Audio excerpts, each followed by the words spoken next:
Print, email, Facebook, Twitter. More Texas school shooting survivor says gun laws not to blame. Media player, space to play, M to mute, left and right to seek, 0000:2500:000:25 as the community in Santa Fe, Texas, continues to mourn the loss of 10 people killed during the country's latest mass shooting. One of the survivors says the issue has nothing to do with gun laws. A 17-year-old student armed with a shotgun and pistol opened fire in a Texas high school on Friday, claiming the lives of 8 students and 2 teachers. It is the latest in a string of mass shootings which have reignited debate about U.S. gun control laws. But Monica Bracknell, an 18-year-old senior who survived the shooting, stopped to tell the governor ahead of a church service for the victims that the attack should not be turned into a political battle over gun control. Surrounded by television cameras, photographers and reporters, she told Texas Governor Greg Abbott guns were not to blame.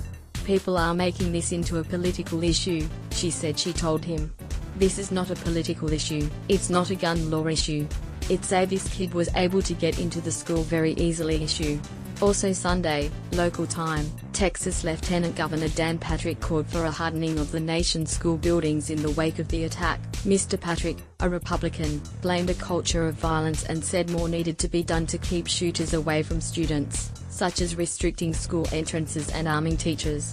"When you're facing someone who's an active shooter, the best way to take that shooter down is with a gun. But even better than that is 4 to 5 guns to 1, he told CNN. "I was in the hospital visiting with a student who was wounded and a lot of his classmates were there. When we, Governor Abbott and I and Senator Ted Cruz, asked them, they all said they thought their parents and their teachers should be armed. We need armed teachers, trained of course, not just anyone who has a gun but trained in how to handle active shooters. We need to harden the target. We need to get down to 1 or 2 entrances into our schools. You have the necessary exits for fire of course, but we have to follow our students into our schools so we can put eyes on them. We may have to look at the design of our schools moving forward, and retrofitting schools that are already built." On America's ABC network, Mr. Patrick said he supported background checks for gun purchases but stressed, gun regulation starts at home.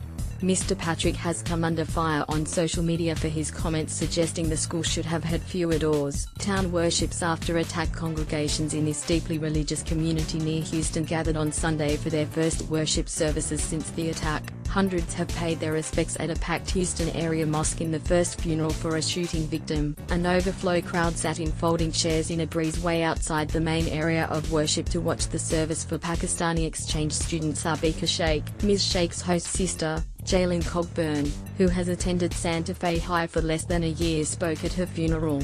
"It was hard when I started school because I didn't know anybody, but then I met Sabika. She was the most beautiful, loving person I've ever met," she said. Ms. Sheikh's father, Abdulaziz Sheikh, described his daughter as an accomplished student who aspired to work in civil service and hoped one day to join Pakistan's Foreign Office. Body is to be returned to her family in Karachi. In their first statement since the massacre, the family of 17-year-old suspect Demetrius Pagotsis said on Saturday the bloodshed seems incompatible with the boy we love. "We are as shocked and confused as anyone else by these events," said the statement, which offered prayers and condolences to the victims. Relatives said they remained mostly in the dark about the specifics of the attack and shared the public's hunger for answers.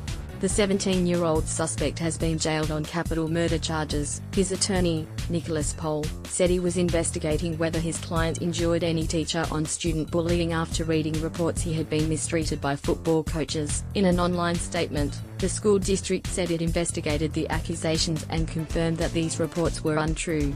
Mr. Pohl said there was no history of mental health issues with his client, though there may be some indications of family history. He said it was too early to elaborate.